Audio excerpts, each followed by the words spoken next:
Sir কি করছেন আপনি? এই যে একজনের ফর্ম ফিল আপ করছি। তো অনেকেই তো কমেন্ট করছে যে একটা ফর্মেই কি মানে দুইজন আবেদন করতে পারবে অন্নপূর্ণার?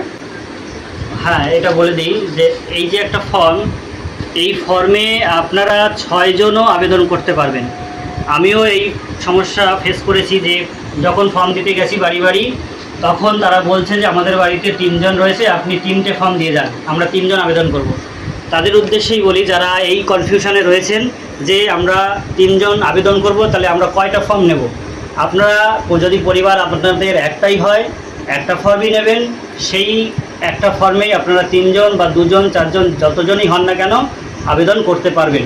কিভাবে আবেদন করবেন? একটা জায়গায় দেখবেন লেখা রয়েছে যে আপনি কি অন্নপূর্ণা যোজনার জন্য আবেদন করতে চান, টিক দিয়ে হ্যাঁ রয়েছে, তার পাশে টিক চিহ্ন রয়েছে, ওখানে টিক দিতে হবে।